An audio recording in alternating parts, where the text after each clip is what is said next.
Okay, good afternoon, ladies and gentlemen.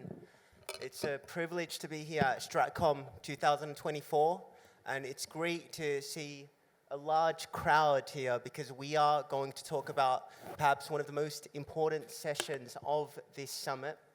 Our session is called The Turkish Government's National Security Perspective in the AI Era. So those are the key words: national security, government, and AI, artificial intelligence. So really interesting topics that affect us all, I believe. And I'm honored to be joined by Ambassador Akif Çağatay Kılıç, the Chief Advisor to the President of the Republic of Turkiye on foreign policy and security. Ambassador Kılıç has played a key role in shaping Turkiye's policies in an era marked by digital transformation and geopolitical complexities. And we can see this more and more on the news that we follow day to day. Now, today with his very vital perspective, we'll be discussing how Turkiye is integrating artificial intelligence into its national security strategy, and we'll talk about how we're addressing those challenges and how the country is also capitalizing on these new opportunities. So I'm looking forward to hearing some really insightful views here. And just before we get started, I can see that we have quite a young audience in front of us. So I'd just like to ask everyone here if I can see a show of hands of people who use artificial intelligence in their day-to-day lives, whether it's ChatGPT to generate images, whether we're using it to edit our work or create videos or content. Okay. So that's a lot of us, and me included. So that's 80, 90% of this audience. So this is how dramatic it's really come into our lives. And I think, Mr. Ambassador, we can start on this point. You can see at a public level, it's become such a vital tool. But how is it on a governmental level? How are we integrating this into our national security? Well, first of all, I'm sorry that we're a bit late. I know it was announced by 1400 hours, so sorry to be a bit late, but as you know, the world never stops in these days, so it took us some time to come over here. And I would like also to wish that this summit on Stratcom be successful, and it seems that it's going successful with so many attendees and guests that are here, but also that's no disrespect to people who are more closer to my age, but it's always good and refreshing to see the younger side of our country's population, or for that matter, guests that are here in Turkey for this summit, and to be here in the room. Practical life applications on artificial intelligence, they are of course also being used in official business and official dealings. But I think we have to also understand that the evolution of life itself, of our interactions, has become extremely different than we had, the kind of interaction that we had like 20, 25, 30 years ago. When I was going to university, we were very happy that we had like 1,000 workstations, which are able to connect to the internet. That was 1995. Shows how old I am already.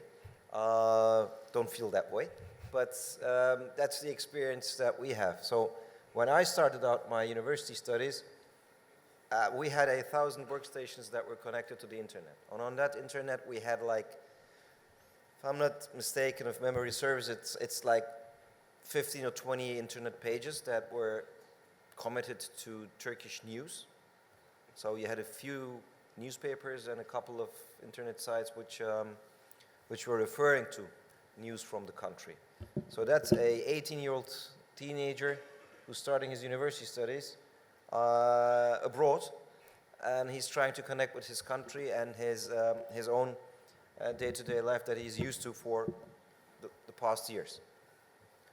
And by the way, I know in this room there's a lot of young people. Do you have ever seen an internet page? Look, I'm not talking social media, I'm not talking applications.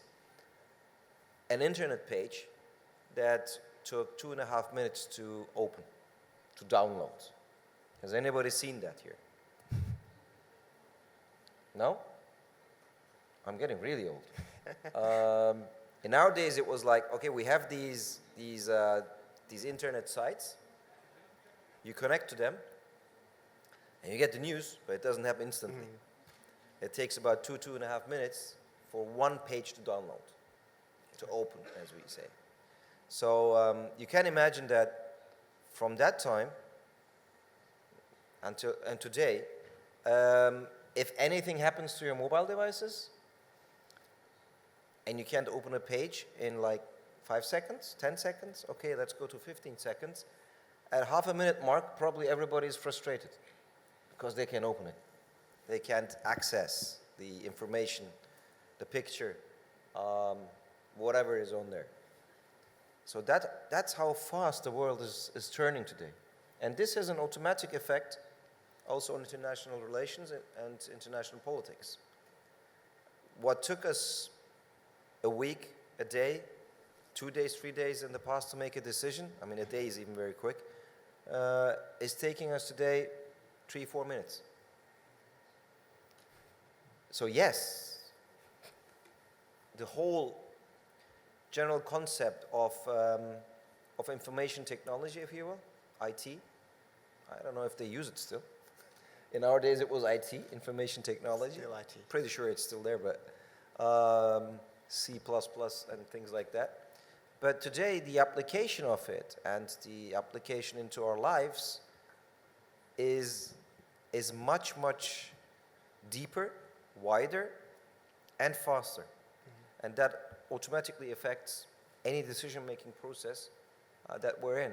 Just to compare it in my own time, when I was deputy head of cabinet for the prime minister then, our president was when he was prime minister, to have a document with you and to have a discussion on the document and then have a decision on it took us quite some time in those days, 2-3 days. Today, that time, like I said, is condensed to sometimes 3-4 minutes. If it's 2 hours, it's quite a long time. But in the past, it was like a week is a good time to make certain decisions, maybe 3 days, 4 days at the maximum. But today, the audience, I think, who are connected to this world, to that world, is making much faster decisions. Not always the right decisions, I might add, because the information that flows into it, that's our biggest challenge, I think, today. And there's where artificial intelligence comes in positively and negatively. I now know that a lot of colleges and universities are checking application letters, or how you call it, the intention letters, if they have been written by ChatGPT, or if they're actually a product of the author's own intellectual capacity, if you will. So there's a lot of challenges that comes with having artificial intelligence. I think we are a far cry from Hollywood's portraying Terminator. I don't know if I'm able to make a reference to a movie, but the first Terminator movie, just look and watch it up. I mean, what was talked about there, the datelines and the capabilities of the machines, and look at the latest version of what has been produced. It's like huge ages between it. Just like when you're talking about this, just yesterday, a colleague came to me and he said, when I want to ask a question, like for example, I'm sad today, what should I do? I ask ChatGPT and it tells me to get a coffee or speak to a friend and I listen to it. And he said to me, so I'm not making the decisions anymore. Technology is making this decision for me. And there's a lot of people like this, you know. Sometimes there's not someone you can ask, so you go ahead and you ask ChatGPT. How can I make my work routine better? I want to start doing some sports. What can I do? So is this a problem, a technology? We're relying on technology for these decisions? I think we have to look into the application of it. It's not the technology itself, of course. The technology is there, is being produced, is being invented. if you look at it from this point of view, is it bad or good? I mean, should we be so much dependent on it? 150 years ago, we were traveling by horse, or we were taking a boat across the Atlantic to get to the United States. Took you 3-4 days. Today, you jump on a plane, and you're there in 12 hours at probably the far side as well. By the way, there are direct flights from Istanbul, from Turkey. No, just looking at it, there is going to be development. There's going to be inventions. Just look at our cars that we're using today. I don't know, but it's like 20-25, even 30% in some cases, electronic cars. And they're not cars even anymore. They're like rolling computers. The capability of one electronic car that it has in computing power is probably bigger than the capability that the Saturn rocket had in going to the moon. So I'm not going into the discussion if it's real, if it's a hoax or not. I'm taking it as it is. But that's a question you can ask ChatGPT. I don't know what they will tell you. Okay. Interesting question maybe there. Is it real? So it's natural to have these kinds of things. But when I was in charge as minister of our youth hostels, guests from outside don't know this, but we have a system which is building and giving students the capability, the opportunity to use state-run student homes. And when I met with young people then, and this was 8 years ago, so not very far away, I kept asking them, it was all about mobile phones then and social media applications. How do you interact with each other? You know, if you're sending a text message, are you more bold in the text message, or are you bolder when you speak to the person that you are referring to or speaking to face to face? And without any hesitation, and everybody said, when we are writing something on our phones or smart devices, we are much bolder and courageous, if you can call it courage, in the interaction. I'm trying to be polite, so saying bad words is easier on mobile devices. Okay. They all agreed upon that when you're face to face, it's not like that. So there is a human factor which no artificial intelligence, no artificial device or technology can take over or replace, and that is the human interaction. Now I know that there is a debate about, is AI going to be able to mimic human interaction, but I think the key word here is, or the key issue here is, it will copy the interaction. Now there's good interaction, there's bad interaction, there's broken down interaction between human beings. That's not what we're discussing. That's psychology, that's sociology, that's demographics, that's a lot of things that are involved in there, that experience in life. It can copy it. It can base itself on it.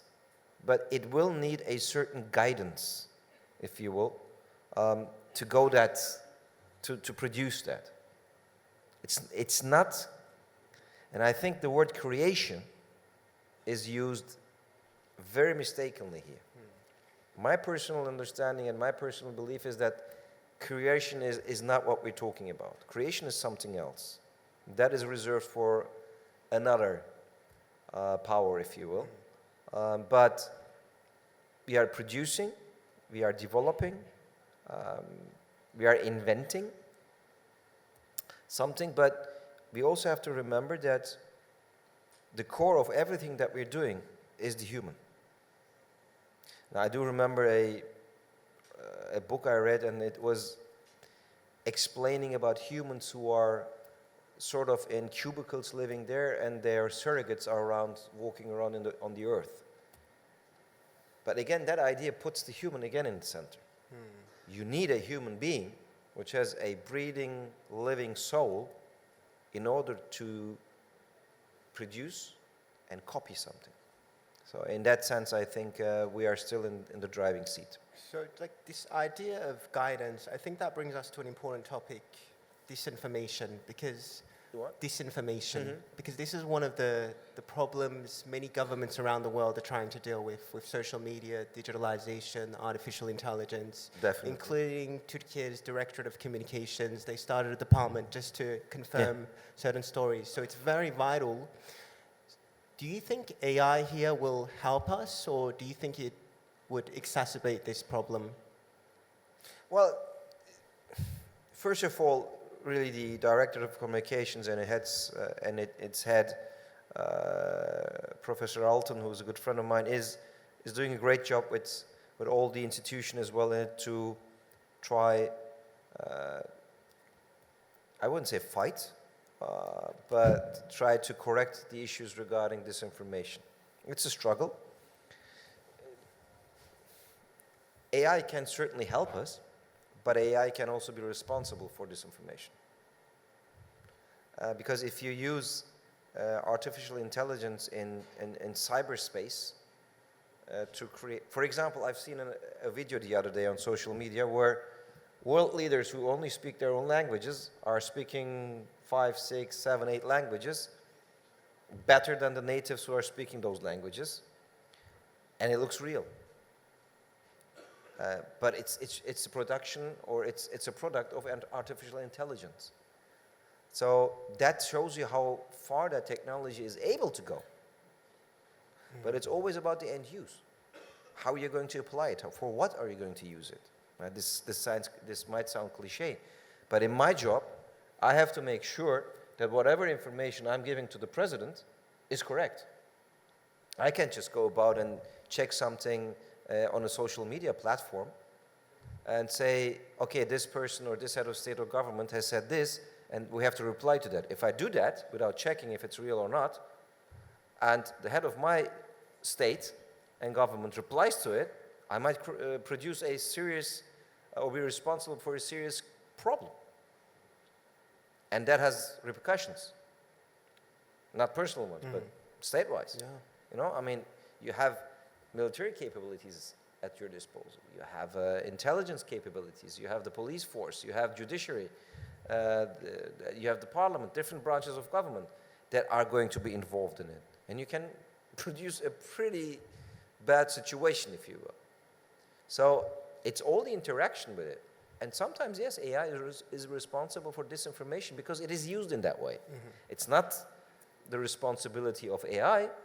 It's the human behind it who is making AI produce something that he or she wants in their own favor. So it's again the human factor which comes into play. But there is a very strong will and a very strong struggle to put AI in a position where it is accountable, not as the AI itself, but for what it is used. And I think that is the key point that we have to look into. Now, we also understand that when we talk about diplomacy these days, we also talk about digital diplomacy. And there's so many examples of now during elections, when there's a crisis in a country, social media plays a very, very important role. So from the perspective of Turkey, how are we also using these technologies for our own digital diplomacy? I think there are a lot of examples of digital capabilities being used for not so good things. We have seen election tampering in the various countries, or at least the attempt. It happened in Balkan countries, it happened in European countries, it happened in countries that are on the American continent. And we have seen a pretty strong case, which also has been very publicly in the shape and form of Cambridge Analytica. I think nearly everybody in this room is familiar with that case, where it has been, I think now proven that the Brexit referendum was in certain ways manipulated by certain circles that are responsible or have the capability to use social media platforms to interfere. where does it bring us? The European continent is made of around 800 million people, roughly. And about those 800 million people on the continent, I would say 600 plus are in the European Union zone, in those countries. The decision that has been taken in one country has affected all these people in some shape or form.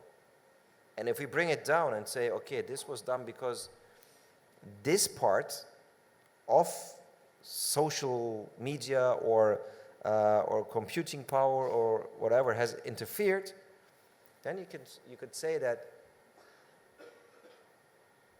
let's put a figure in the room, 300,000 people have been or have affected 700-800 million people's lives. Now, when you put it in that sense in the room, then you can see how far-reaching the capabilities of artificial intelligence could go. Yeah. So there will certainly be some organizations, some people, some groups that will try to affect democratic procedures.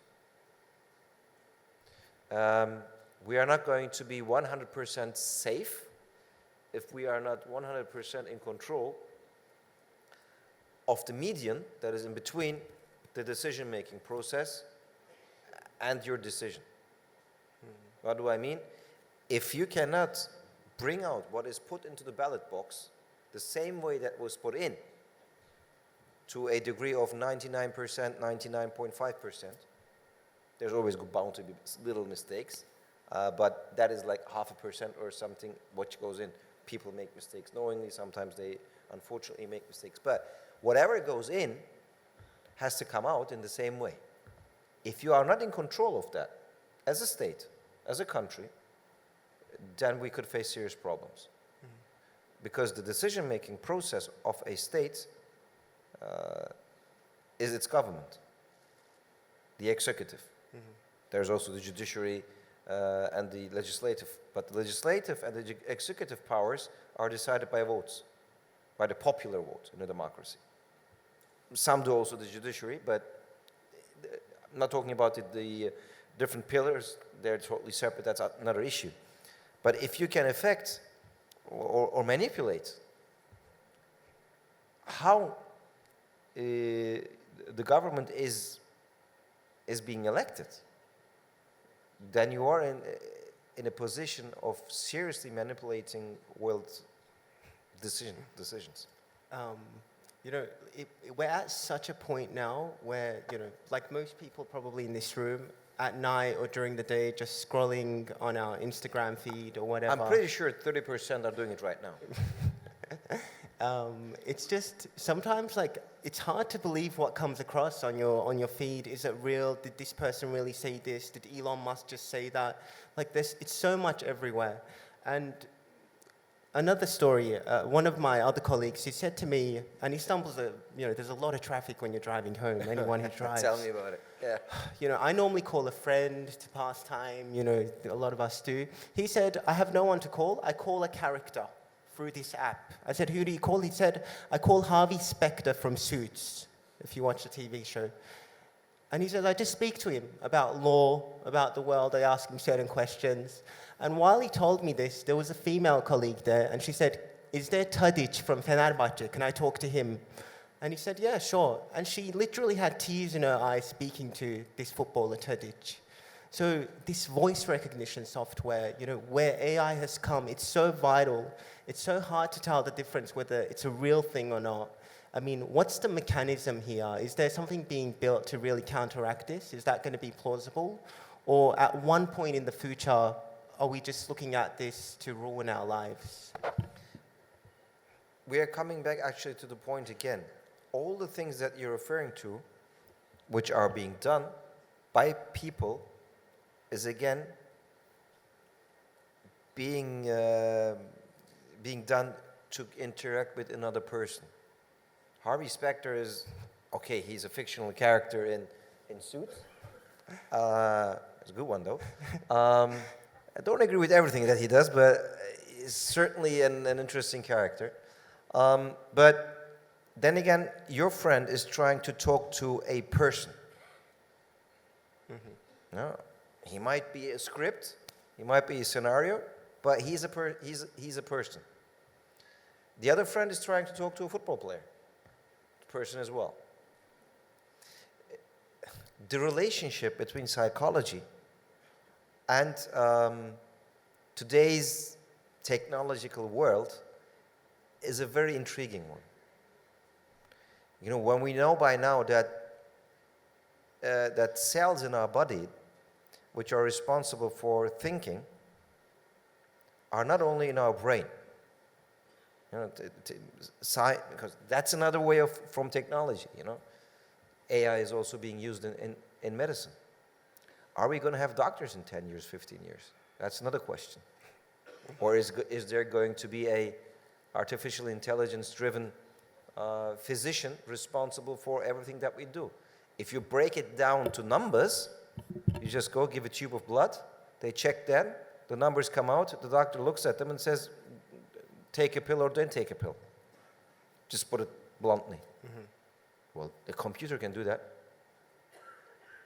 If the computer is able to read the parameters, AI certainly would be able to do.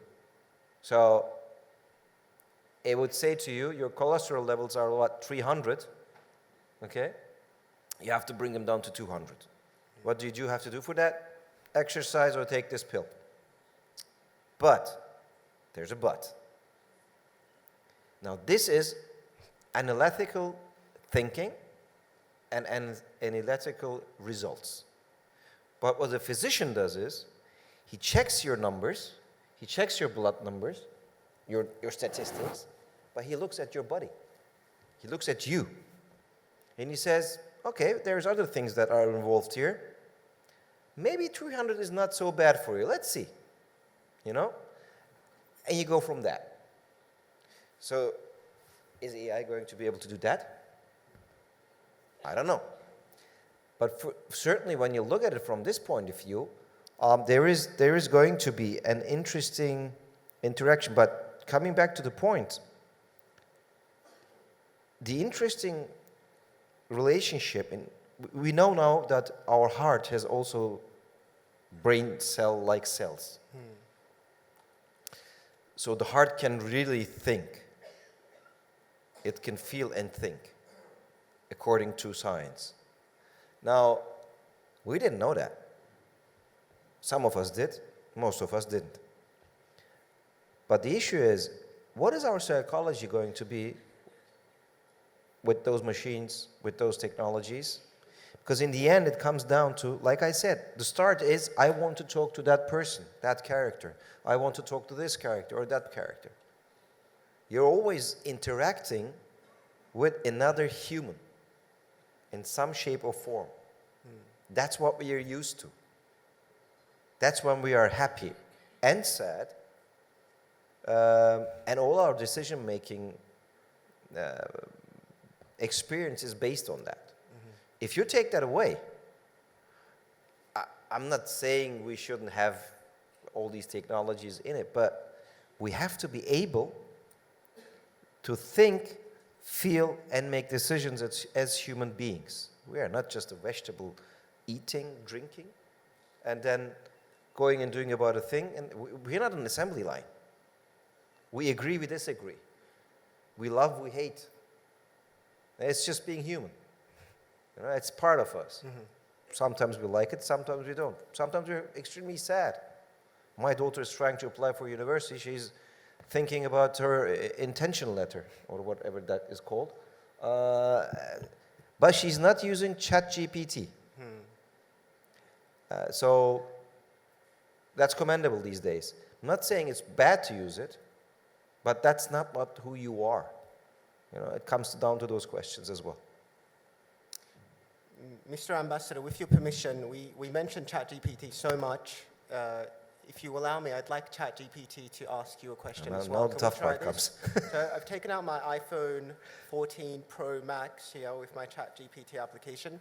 As you know, it's got a voice recognition software now. Let's see what they throw at us now. Hi. Hi, Ömer. How's it going? Great. I'm speaking to the Chief Advisor to the President of Turkey on Foreign Policy and Security, and we're talking about national security and artificial intelligence. Could you also ask him a question? Sure, I'd be happy to help. What would you like me to ask him? You formulate the question. All right. How about asking, how does Turkey plan to leverage artificial intelligence to enhance national security strategies?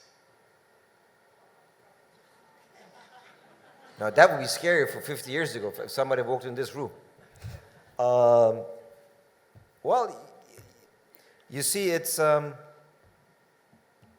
that's what we've been talking about. It's all these points.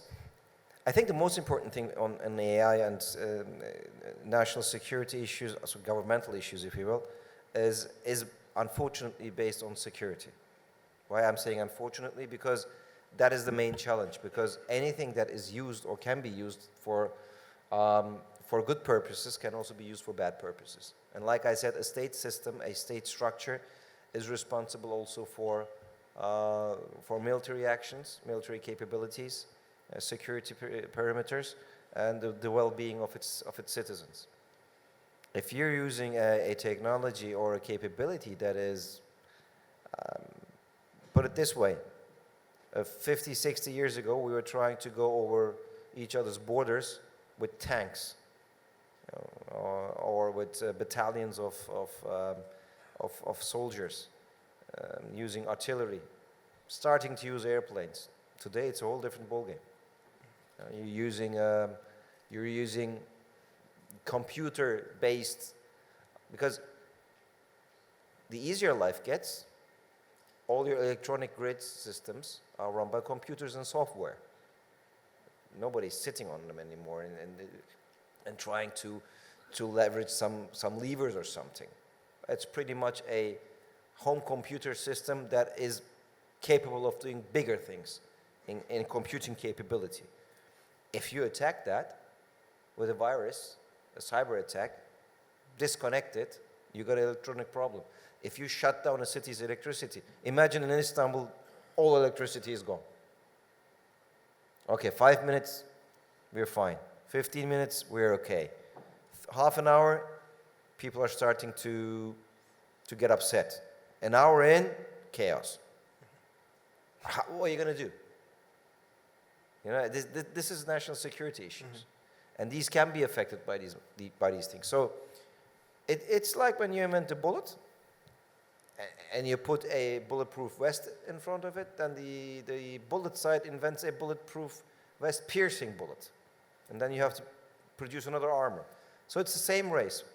And of course, alliances that we have in the world today, you also have to work with the alliances together. They're producing also minds and thinking. So the main focus is, of course, to have correct information, traceable information, using it with the experience that you have, putting it all together, and presenting it to the decision-making process. And on the other hand, as a state, as a national security concern, is to protect your citizens from harm in any way or shape or form it can be applied to them. This sometimes might include AI. This sometimes just might incorporate something in traffic or in day-to-day life and going to the grocery store. In that sense, AI is not different.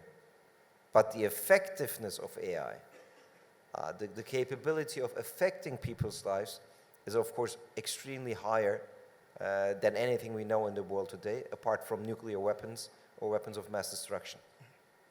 Which again, unfortunately, could be prone to an AI attack. AI is not only the thing that you see or talk to as Harvey Specter or a football player. AI can be acting with very serious other issues as well. Mr. Ambassador, one final question. Just because you have such a critical position within the government, you know, everything is based on security these days. Every country is focusing heavily on security in all manners. And we talked about artificial intelligence here quite a lot, and there's a lot of young people in this room, and the speed of the way things are changing, our lives are changing. When we look ahead, do you think we should be hopeful, or do you think otherwise? Oh, we should be always hopeful. If you don't have hope, what do you have in life? So, I mean, it's a classical answer, it's a cliche answer, but that's the truth. If you don't have hope, if you don't have a goal, what are you doing here then? Yeah, the goal might differ.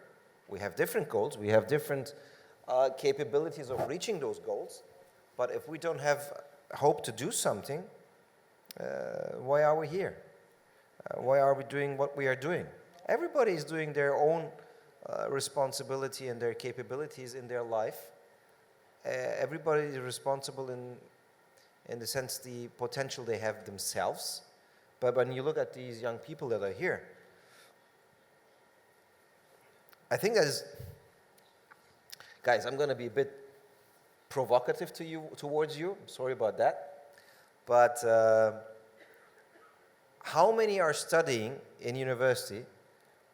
And try to be honest, because it's going to be provocative. How many of you are studying in university the course, not the question yet, the course they really want in life to study?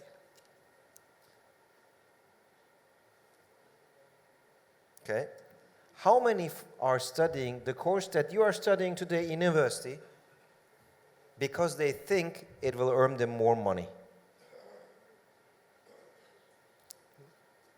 Be honest now. Okay. How many of you are studying university because you think, because you feel it's the right thing to do it for a place, a sociological better place in society?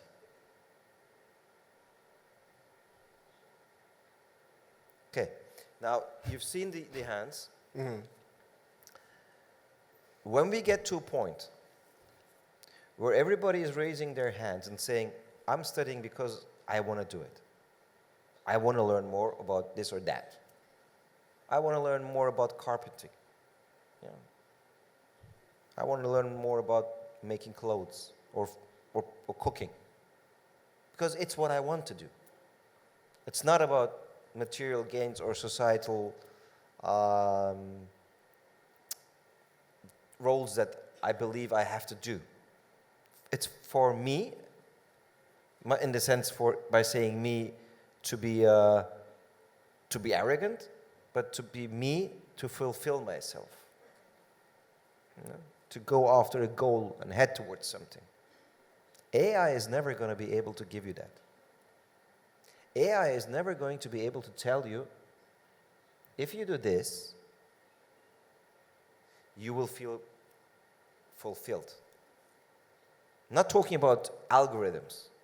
I'm not talking about the algorithms that were written down. Those algorithms are there for a reason, and they will do a lot of things. If you are able to write an algorithm, you're able to invent a lot of things that will affect positively a lot of human lives. I'm not arguing against that, not at all. By all means, do it. If it's what you love, if it's what your aim is, if it's what you want to reach, do it 24 hours a day. Don't even sleep, don't eat. Just go after that. But it's about the dreams that we have. It's about the aims in life that we have. And the fulfillment that we want to be a better human being. In order to do that, we have to do this, because that will also then reflect in society's way on a positive note. When we're talking about what I try to do in my position in government, it also, that's why I'm saying, unfortunately, it incorporates security. And security is always trying to keep somebody from getting into something else. Or trying that other person, entity, being, preventing them to coming to a place where you don't want them to come.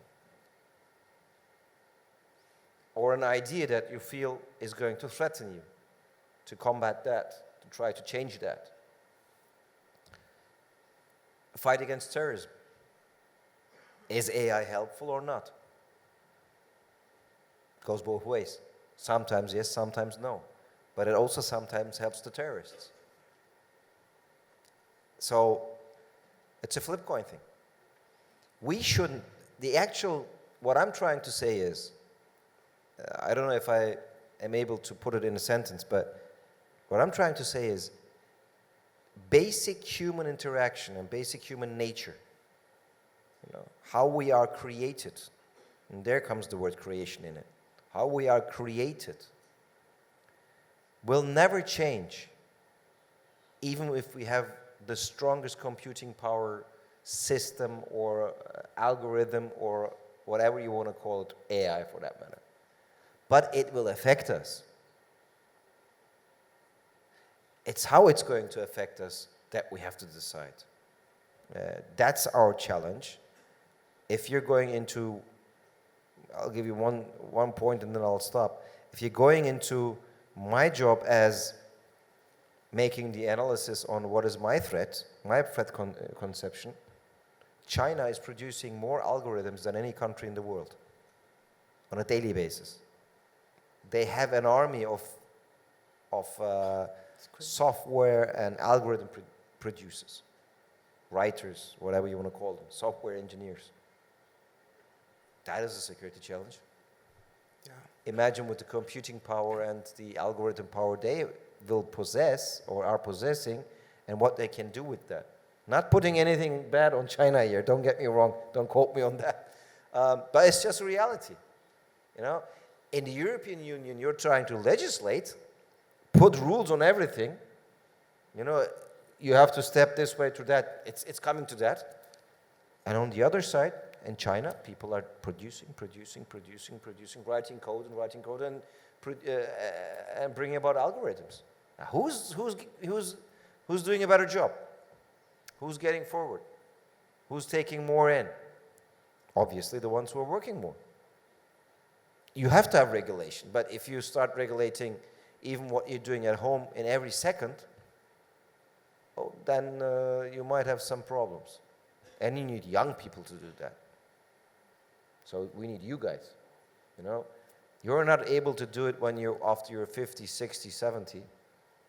Then you have to have young people, young minds, curious minds. Ambassador Kılıç, thank you so much. That was very insightful. It was very helpful. It was very inspiring. Thank you very much. We know you have a very busy schedule. Thank you for the time. And once more, I'd like to thank Ambassador Kılıç in front of all of you for his very insightful views and opinions and giving us some critical examples how we're integrating AI into our national security. Thank you very much once more. Thank you. Give you one example. Are you feeling hot in this room? Especially Is on the AI stage. going to be able to feel that? No, you guys have to tell them to turn down the heat. So, see? The 5 basic instincts of humans. Thank you.